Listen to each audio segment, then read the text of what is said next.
Oke, shalom, selamat pagi semuanya.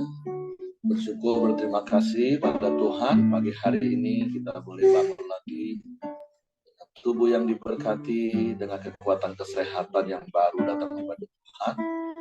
Kita boleh bersama-sama lagi datang memuji, menyembah Tuhan, bersyukur pada Tuhan, meninggikan, mengagungkan Tuhan, serta belajar kebenaran firman. Kita datang dengan hati yang bersyukur pada Tuhan. Bapa, kami bersyukur, kami berterima kasih kepadamu pagi hari ini. Terima kasih buat sepanjang malam tidur kami yang kau berkati, sehingga kami boleh tidur nyenyak, dan pagi ini kami boleh bangun dengan tubuh yang diberkati, dengan kekuatan kesehatan yang baru yang datang daripada Tuhan. Kami bersyukur, berterima kasih, kami boleh menikmati hadirat-Mu di sepanjang umur hidup kami. Sebab Engkaulah Tuhan pengharapan kami. Sebab Engkaulah Tuhan perlindungan kami. Sebab itu kami tak jemu-jemu untuk memuji-muji-Mu, meninggikan, mengagungkan nama-Mu seumur hidup kami. Haleluya, haleluya. Tuhan, Kaulah pengharapanku, ku percaya hanya kepadamu, Yesus adalah perlindunganku, Engkau yang selalu ku puji. Tuhan, Kaulah pengharapanku, ku percaya hanya kepadamu, Yesus Kaulah perlindunganku, Engkau yang selalu ku puji. Mulutku hendak pujian kepadamu, ya Yesus Tuhan. Sepanjang hari ku berharap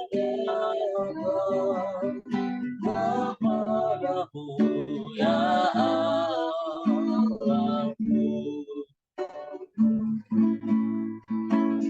Tuhan, Kaulah pengharapanku,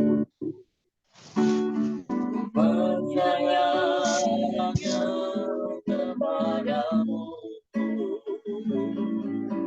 Yesus Kaulah perlindunganku, Engkau yang selalu ku puji.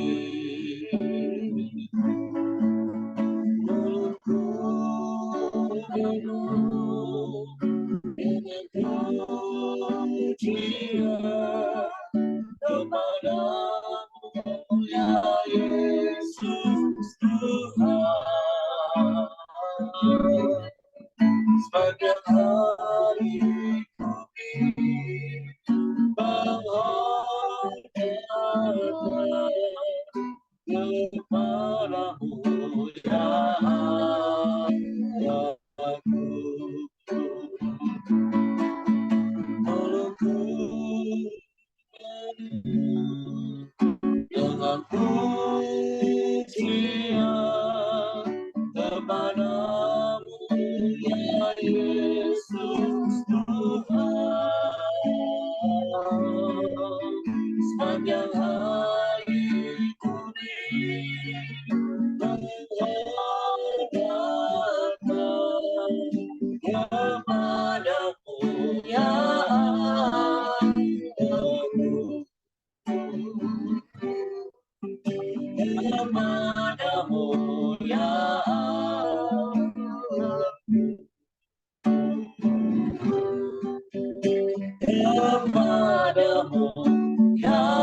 Tuhan kami,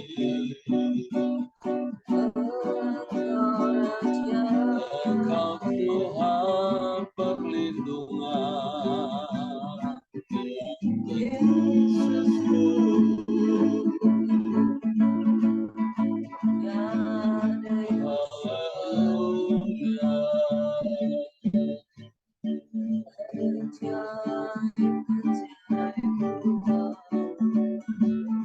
Kami sembah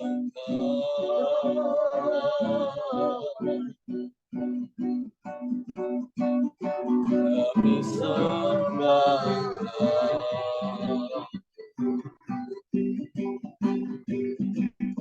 kami puji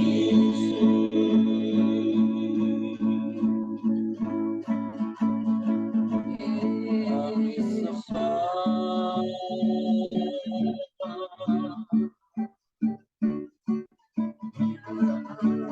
kami muliakan nama-Mu,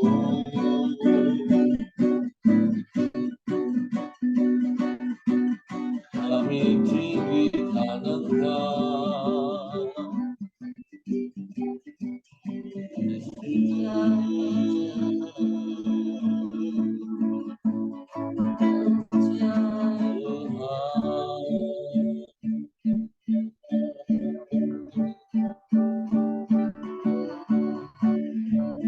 Haleluya,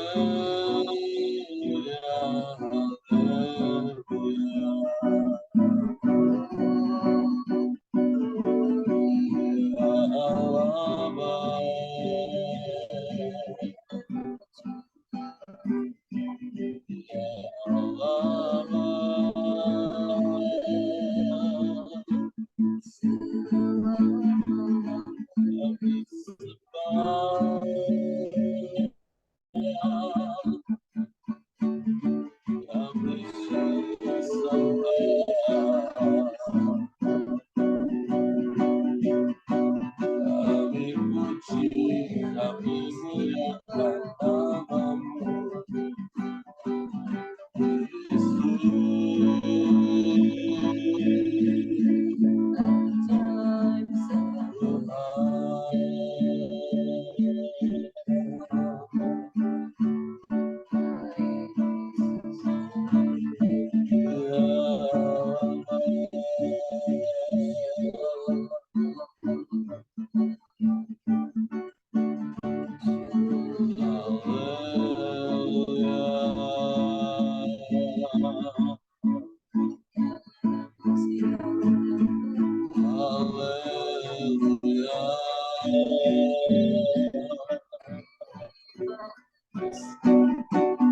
kami puji-puji Engkau, Yesus Tuhan, sebab nama-Mu tinggi luhur, sebab nama-Mu ajaib, berkuasa di bumi di surga. Kami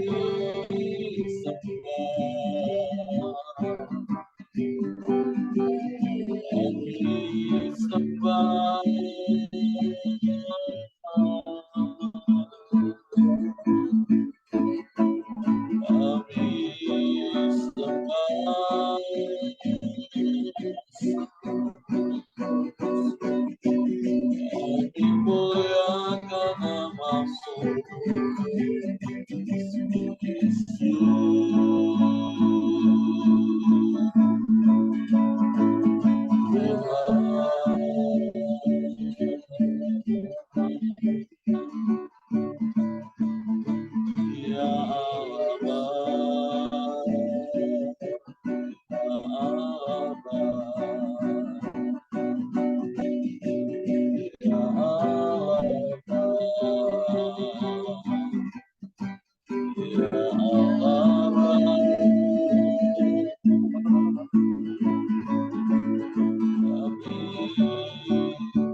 satu-satunya Allah, tiada yang lain, tiada yang sama sepertimu, hanya Engkau, hanya Engkau, hanya Engkau.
Pujilah namamu,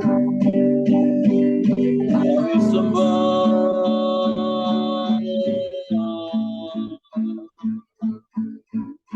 kami sembah, kami sembah.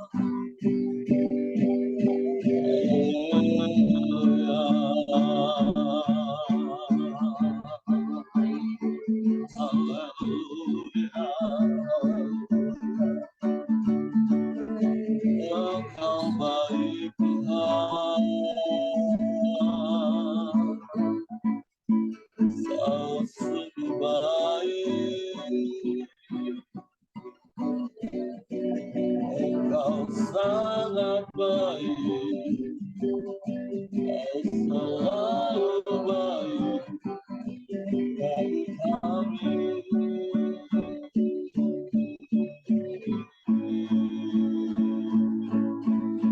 Tak berkesudahan kasih setiamu, tak habis-habisnya rahmatmu yang kau limpahkan bagi kami. Kami bersyukur,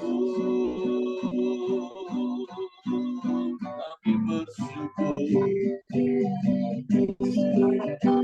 Haleluya.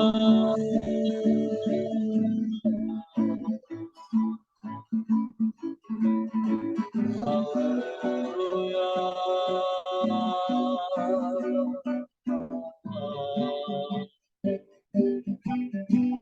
Terpujilah namamu,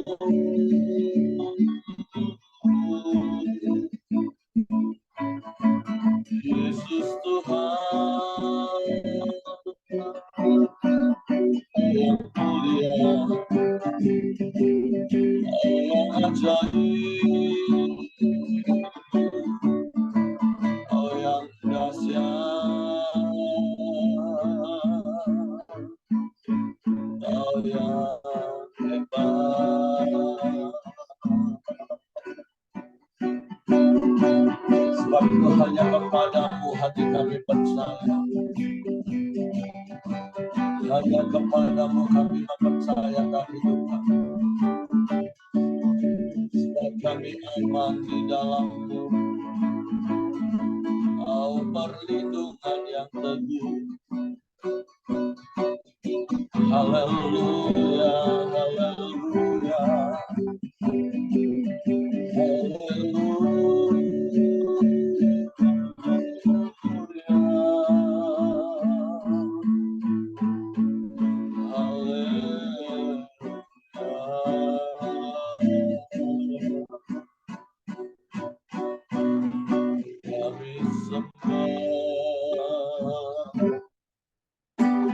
kami sembah,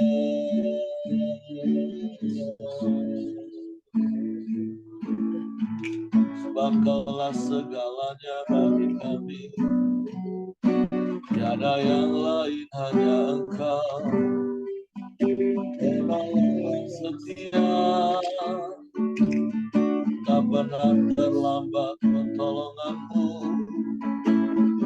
Waktu kami tenang di dalam-Mu,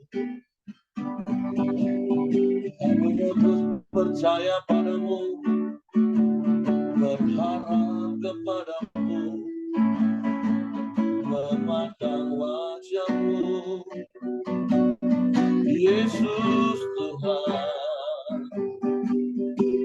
dan harapanku.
Hanya di dalam-Mu hati kami tenang,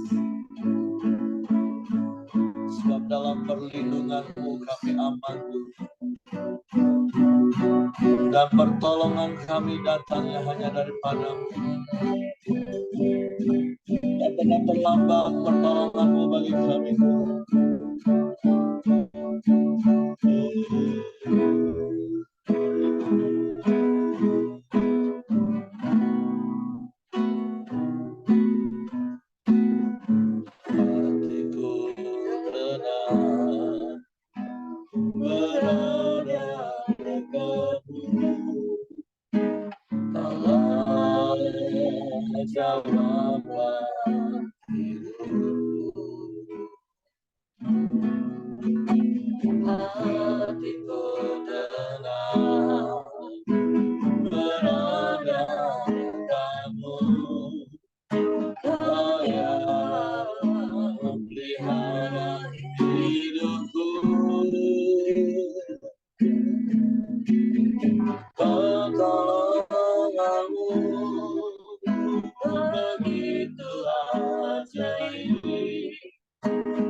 Rasakan kasih-Mu Tuhan,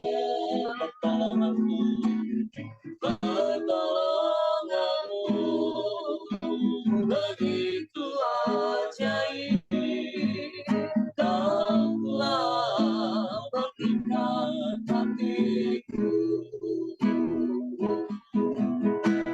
Di saat aku tak sanggup lagi, di situ Kamu bekerja. Pertolongan-Mu begitu ajaib dan telah berikan hatiku. Kini mataku tertuju padamu, ku rasakan kasih-Mu Tuhan. Kini mataku tertuju padamu, ku rasakan kasih-Mu Tuhan. Kini mataku tertuju padamu, ku rasakan kasih-Mu Tuhan.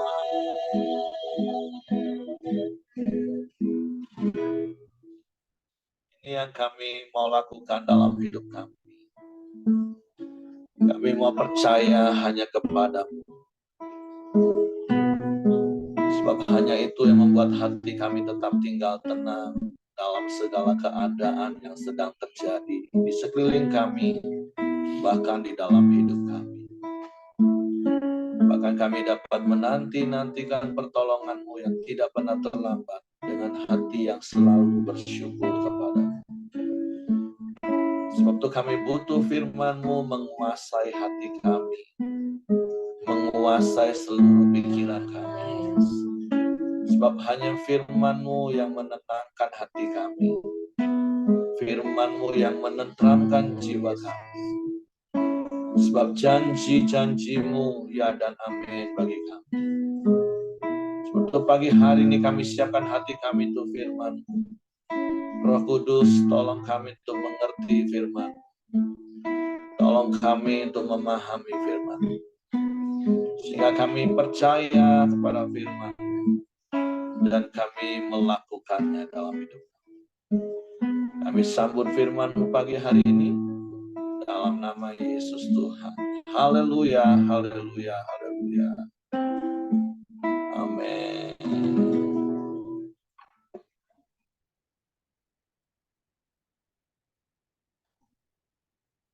Oke, shalom pagi Bapak Ibu. Nah, pagi hari ini kita masuk di dalam kitab Keluaran, pasalnya yang kedua. Kemarin kita sudah belajar bagaimana akhirnya bangsa Israel mengalami penindasan karena ketakutan dari Raja Firaun, raja yang baru, yang tidak mengenal Yusuf, dan apa yang sudah dibuatnya. Walaupun tentu seperti yang Pak Simon kemarin katakan, hal itu nggak mungkin sebenarnya. Karena dari generasi ke generasi pasti kisah sejarah itu tidak akan pernah dilupakan, menjadi sebuah cerita turun-temurun. Tapi tentu karena itu juga sudah melewati rentang waktu yang cukup lama, karena kalau kita baca di firman Tuhan kan bangsa Israel di negeri Mesir itu lebih kurang 400 tahun. Nah, kita tidak tahu tahun keberapa Raja Firaun yang baru yang tidak mengenal Yusuf itu mulai memerintah. Tetapi intinya karena sebuah ketakutan, orang bisa berpikir macam-macam dan berpikir jahat, dan itulah yang akhirnya dialami oleh bangsa Israel.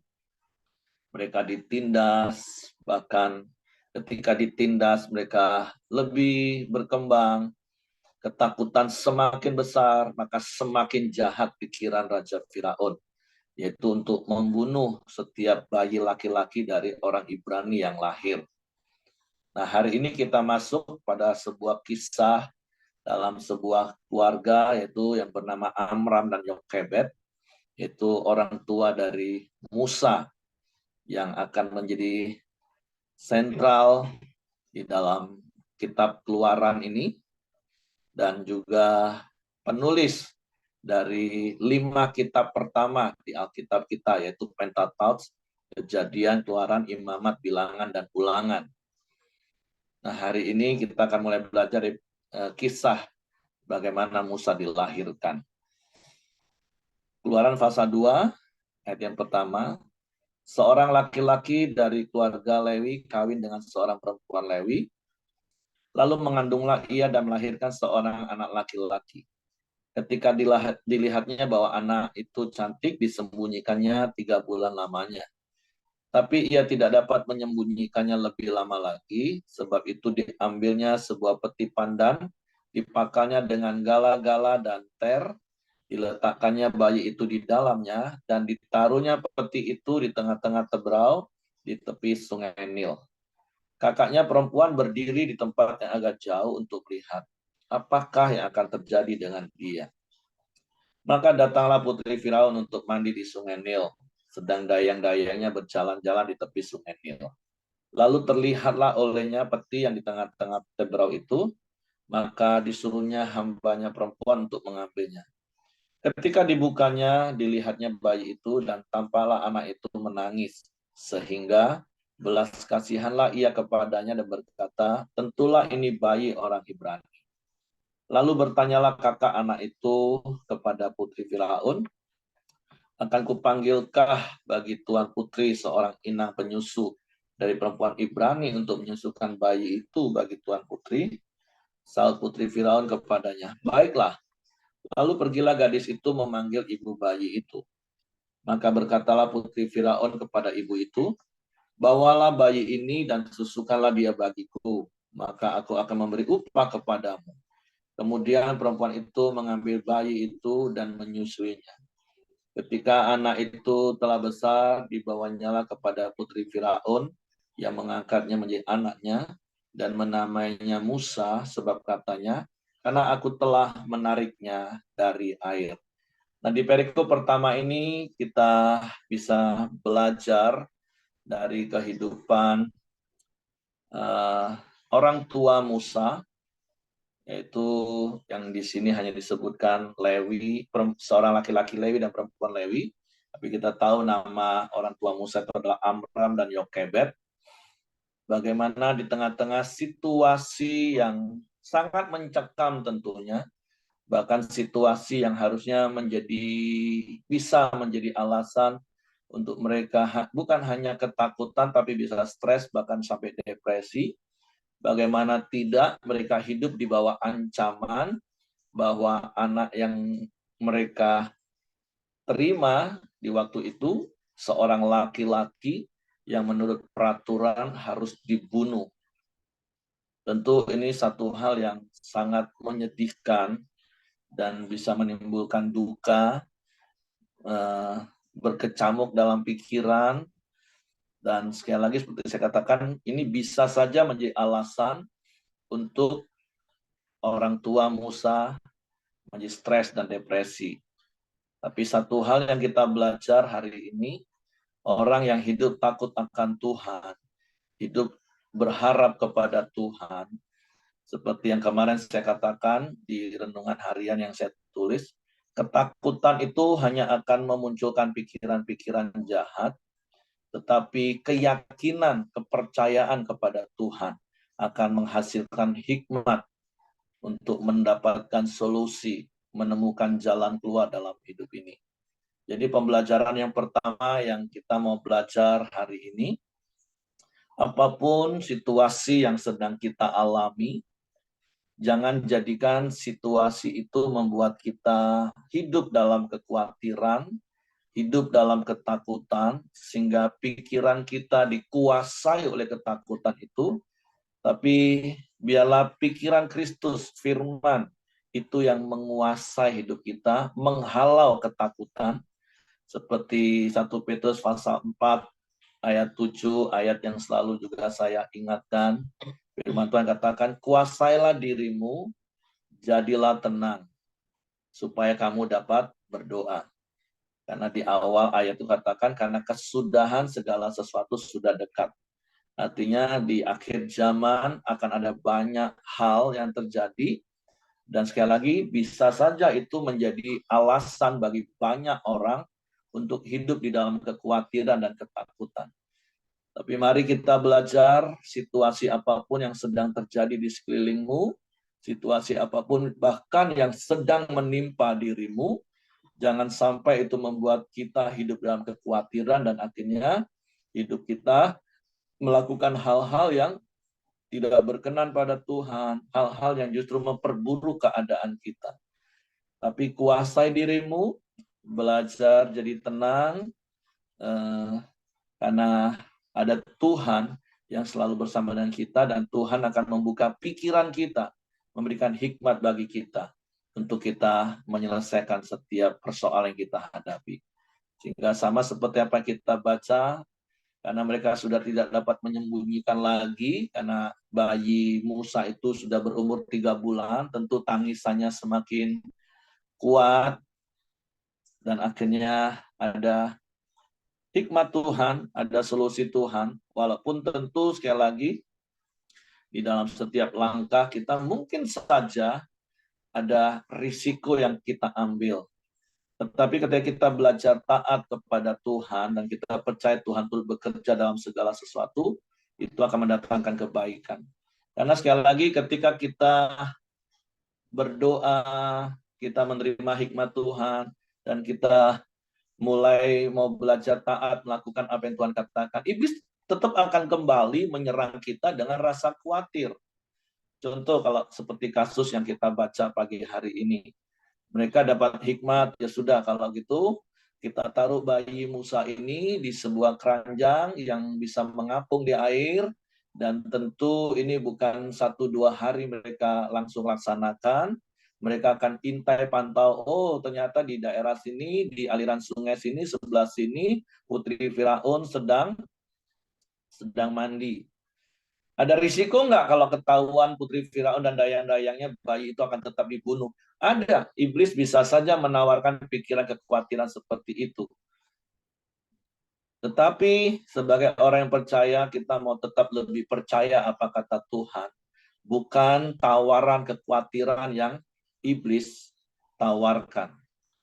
Seperti kalau ada sebuah statement di Strongman, keberanian akan menghasilkan kekuatan, tetapi ketakutan menghancurkannya. Ada begitu banyak orang akhirnya tidak melakukan apapun karena dipenuhi dengan rasa takut. Jadi mari setiap kita belajar hidup di dalam tuntunan Tuhan. Memang tentu bukan berarti semua mulus, tidak ada hambatan seperti jalan tol berapa puluh tahun yang lalu. Yang saya katakan beberapa waktu yang lalu di khotbah saya, sekarang jalan tol aja macetnya minta ampun. Jadi pembelajaran yang pertama adalah ketika engkau menghadapi situasi yang sulit, kuasai dirimu, jadilah tenang, dengar suara Tuhan, lakukan apa yang Tuhan perintahkan. Sekalipun mungkin iblis akan terus berusaha menyodorkan rasa khawatir dengan hal-hal yang logika sepertinya, risiko-risiko yang akan kita hadapi. Tapi mari lebih kita membuka hati, pikiran, dan pendengaran kita kepada firman Tuhan, dan bukan kepada tawaran kekhawatiran yang diberikan oleh iblis. Karena memang setiap apa yang mau kita lakukan, iblis pasti akan menawarkan. Nah, makanya jangan pikiran kita sendiri. Karena kalau pikiran kita beradu dengan pikiran kita yang dipakai oleh iblis, ya kita akan stres dan akhirnya depresi. Tapi ketika kita belajar menguasai diri, menenangkan hati, peka dengar suara Tuhan, kita mendapatkan peneguhan untuk melangkah. Paling tidak kita akan terus dapat mendengar Tuhan berkata gini, jangan takut nak, aku menyertai engkau. Ya, di depan ada badai, tapi ingat ada aku yang akan dapat menenangkan badai itu. Bahkan mungkin seperti beberapa kali yang juga saya sering katakan, bahkan ketika di tengah badai, mungkin Tuhan tidak menenangkan badai itu, tapi yang pasti Tuhan menenangkan hati kita. Ketika kita mau hidup seturut dengan firman Tuhan. Ya, di depan mungkin ada rintangan, tetapi aku ada bersama dengan engkau melewati rintangan. Nah, itu prinsip kepercayaan kepada Tuhan. Jadi, kita berserah dalam pimpinan Tuhan. Bukan kita yang mengatur Tuhan. Kalau kita mengatur Tuhan, kan kita doanya gini, Tuhan, buang semua masalah di depanku. Tuhan, halaukan semua rintangan yang ada di depanku. Itu kan maunya enaknya kita. Banyak orang kan Kristen berdoanya seperti itu, bukan berserah dan berjalan bersama Tuhan, tapi ngatur Tuhan. Nah, dan tinggal tunggu waktu mereka akan kecewa. Karena Immanuel artinya ya kita akan berjalan bersama dengan Tuhan menghadapi semua yang harus kita hadapi. Seperti Roma 8 ayat 8, kita tahu sekarang bahwa Allah turut bekerja. Artinya kita kerja, terus Allah turut bekerja di dalamnya, menyertai kita, menolong kita dengan kasih karunia. Jadi sekali lagi jangan takut menghadapi hidup ini, jangan takut menghadapi situasi apapun yang sedang terjadi, bahkan yang sedang menimpa hidupmu, karena ada Tuhan. Bagian kita adalah taat, karena kita peka mendengar arahan Tuhan, dan lakukan saja apa yang Tuhan suruh kepada kita. Karena di dalamnya kita akan melihat hal-hal yang besar, hal-hal yang ajaib. Bagaimana mungkin kita bisa melihat keajaiban kalau kita tidak mau melangkah. Itu hal yang pertama yang dapat kita belajar dari kisah Amram dan Yokebed. Sepasang suami istri yang hidup takut akan Tuhan, yang sepakat. Dan kita lihat akhirnya hal yang baik yang terjadi. Putri Firaun tergerak hatinya oleh belas kasihan. Kakak Musa yaitu Miriam akhirnya memberikan solusi kepada Putri Firaun untuk mencari inang penyusu. Dan itu tentu adalah Yokebed, ibu dari Musa sendiri. Sehingga Musa akhirnya tinggal bersama mereka dengan aman sampai pada waktu harus disapi. Dan tentu walaupun sudah disapi dan kemudian dibawa ke istana, mereka masih tetap bisa bertemu. Dan Musa tetap tahu siapa dia. Karena tentu di usia-usia dini di mana Musa bersama dengan ibunya dan keluarganya, tentu ada ikatan batin, ada hal-hal yang disampaikan yang mungkin orang berpikir oh masih kecil mana ngerti, enggak. Tapi anak sekecil apapun dia bisa mengerti. Bahkan 0 sampai 7 tahun semua yang didengar, semua yang dilihat itu akan tersimpan dalam memori dengan baik. Nah, jadi sisi lain juga hati-hati orang tua yang punya anak usia 0 sampai 7 tahun. Karena anak-anakmu seperti camcorder yang benar-benar kosong. Apa yang dilihat, didengar, itu yang direkam mentah-mentah. Nah, tentu itulah kesempatan Amram dan Yokebed menanamkan nilai-nilai kepada Musa. Siapa dia sesungguhnya. Itu hal yang pertama. Nah, yang kedua, kita belajar dari ayat 11 mulai. Pada waktu itu ketika Musa telah dewasa, ia keluar mendapatkan saudara-saudaranya untuk melihat kerja paksa mereka. Lalu dilihatnyalah seorang Mesir memukul seorang Ibrani, seorang dari saudara-saudaranya itu. Ia menoleh ke sana ke sini dan ketika dilihatnya tidak ada orang, dibunuhnya orang Mesir itu dan disembunyikannya mayatnya dalam pasir. Ketika keesokan harinya ia keluar lagi, didapatinya dua orang Ibrani tengah berkelahi. Ia bertanya kepada yang bersalah itu, mengapa engkau pukul temanmu? Tapi jawabnya, siapakah yang mengangkat engkau menjadi pemimpin dan hakim atas kami? Apakah engkau bermaksud membunuh aku, sama seperti engkau telah membunuh orang Mesir itu? Musa menjadi takut sebab pikirnya, tentulah perkara itu telah ketahuan. Ketika Firaun mendengar tentang perkara itu, dicarinya ikhtiar untuk membunuh Musa. Tapi Musa melarikan diri dari hadapan Firaun dan tiba di tanah Midian. Lalu ia duduk-duduk di tepi sebuah sumur. Nah, dari kisah ini kita belajar menunggu waktu Tuhan, jangan menuruti emosi sesaat kita. Kita tahu Musa akhirnya sebenarnya menjadi pangeran di Mesir, dia punya kesempatan, mempunyai kedudukan yang tinggi, bahkan bisa saja menjadi raja, dan pada saat itulah dia bisa membuat keputusan yang seharusnya bisa memberikan kebebasan bagi bangsa Israel, bangsanya. Tetapi terkadang itu tadi emosi sesaat, sekalipun mungkin mempunyai tujuan yang baik, tapi karena didasari dengan emosi, itu biasanya menimbulkan hal-hal yang tidak baik. Sama seperti beberapa waktu yang lalu saya nasihati, mau menyelesaikan masalah orang itu bagus, tapi tunggu agak reda, tunggu waktu Tuhan, tunggu momentum yang dari Tuhan, dan itu mendatangkan kebaikan. Karena kalau tidak, kita masuk ke dalam kancah pertempuran itu, nanti kita ikut bertempur di dalamnya, kita ikut terbakar di dalamnya. Tapi belajar tenang, kuasai diri, jadi tenang, minta hikmat Tuhan, supaya bisa menyelesaikan masalah itu dengan baik. Nah, beda dengan Musa. Tentu ada satu keinginan besar untuk menolong bangsanya, sehingga ketika dia melihat orang Mesir mengusik seorang Ibrani, wah emosinya langsung tersulut, emosinya langsung terbakar, langsung dibunuh orang Mesir itu. Dan ingat, setiap perbuatan kita itu pasti ada akibatnya. Bahkan setiap perbuatan kita, Bapak Ibu, mau baik mau jahat, itu orang bisa menilai berbeda dari sudut pandang orang. Nah, yang baik saja terkadang bisa disalah mengerti, Bapak Ibu. Apalagi kalau perbuatan jahat, tambah lagi disalah mengerti orang. Bukan disalah mengerti lagi, disalahkan oleh orang. Makanya begitu keesokan harinya, giliran Musa melihat sesama orang Ibrani berantem, dia pikir dia juga akan menjadi orang yang bisa memimpin mereka. Ternyata orang Ibrani menolak mereka.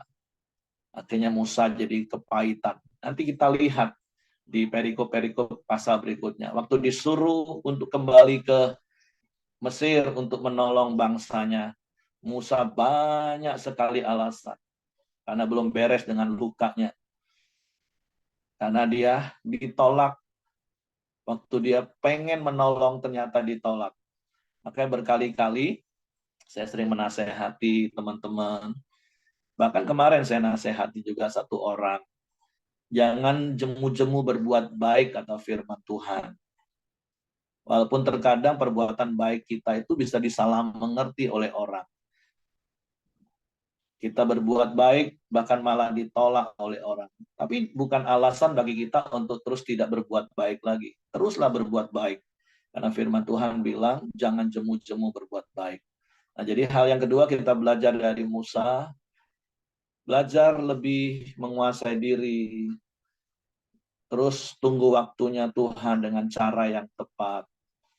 Jangan hanya mengikuti emosi sesaat. Karena kita juga belajar dari kisah Daud nanti beberapa waktu ke depan. Sekalipun kita punya tujuan yang baik, yang benar, tapi kalau caranya salah, itu tidak mendatangkan kebaikan bagi kita. Jadi itu hal yang kedua. Nah, hal yang berikutnya, akhirnya Musa melarikan diri, dan ketika dia melarikan diri, dia sampai di sebuah tempat yang bernama Midian. Adapun imam di Midian itu mempunyai 7 anak perempuan. Mereka datang menimba air dan mengisi palungan-palungan untuk memberi minuman kambing domba ayahnya.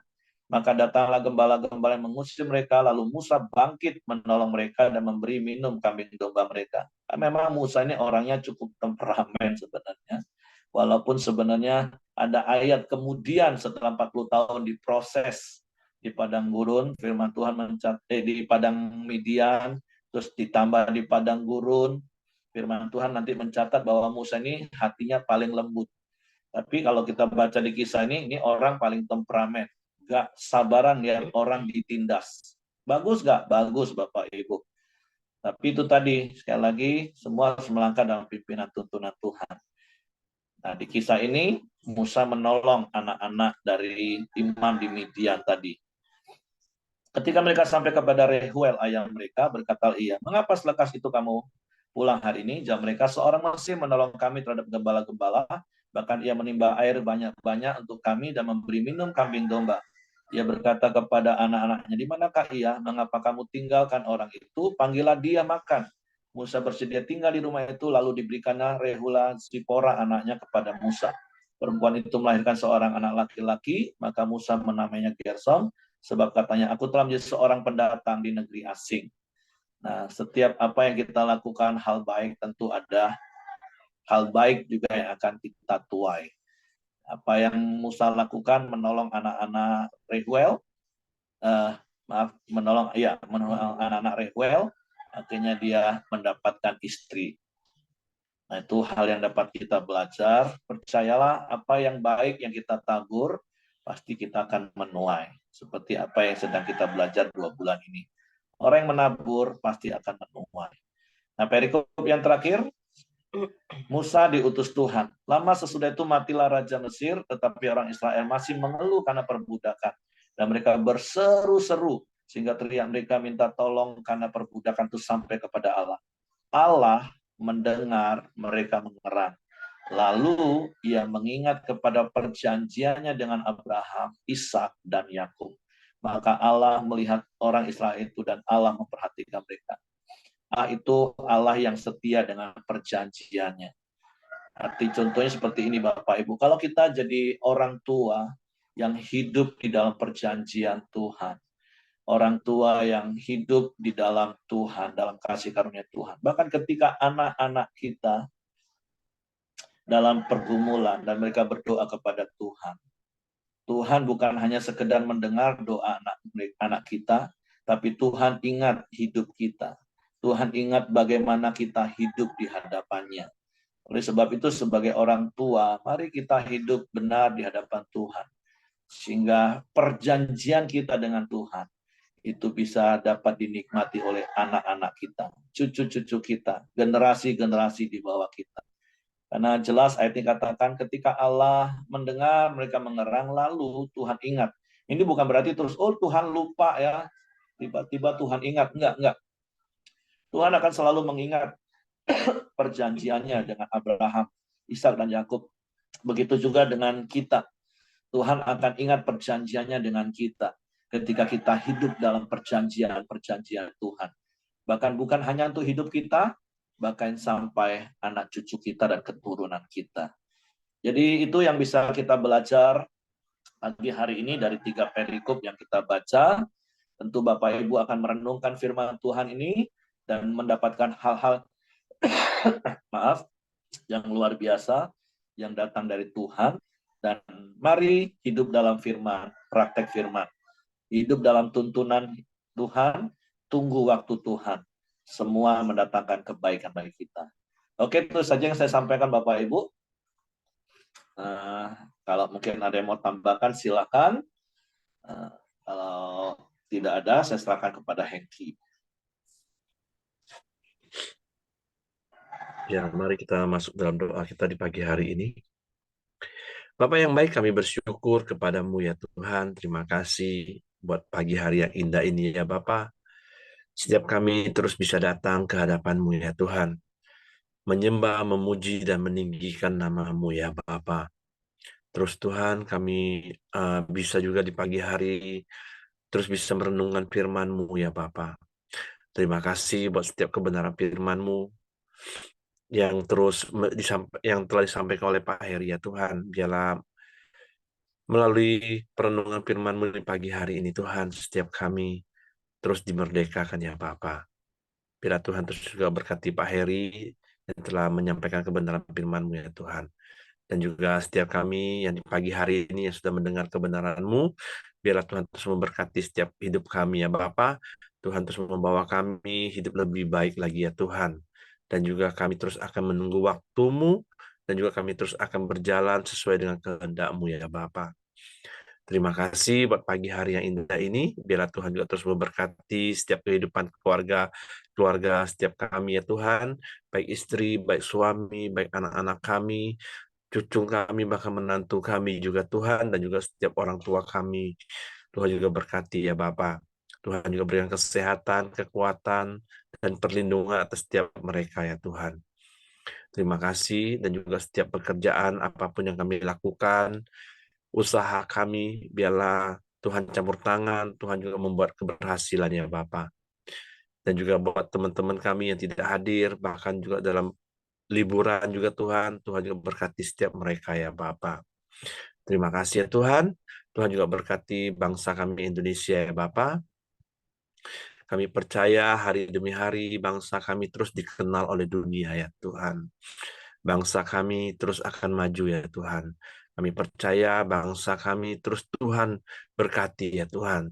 Tuhan juga terus memberikan damai sejahtera-Mu, sukacita-Mu atas bangsa ini ya Tuhan.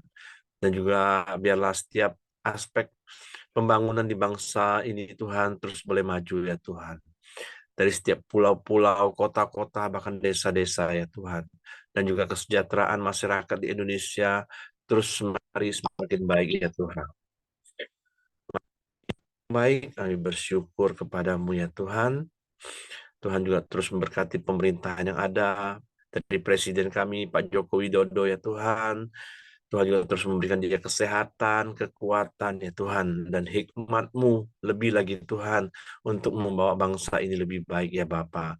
Dan juga setiap pemerintahan yang ada juga Tuhan berkati ya Tuhan.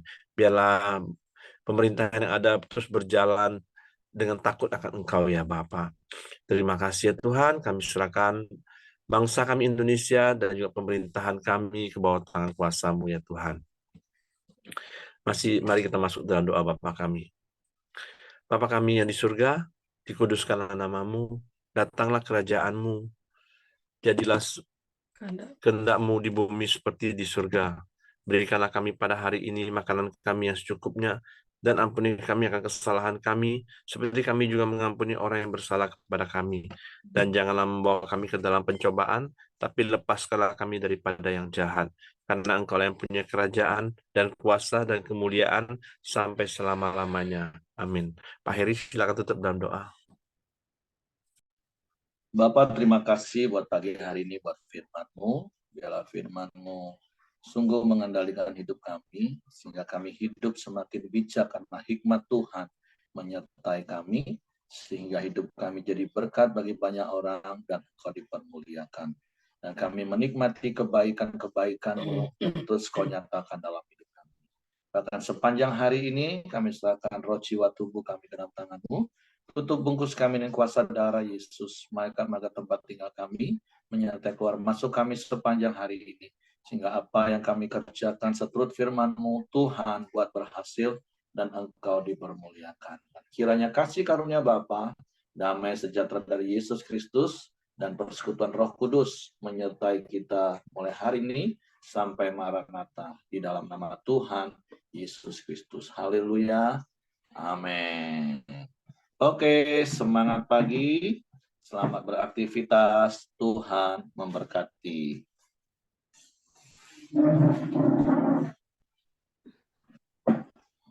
Selamat pagi, Pak. Thank you, ya. Firman-Nya luar biasa. Terima kasih semuanya. Saya mau tinggalkan dulu, Pak. Oke.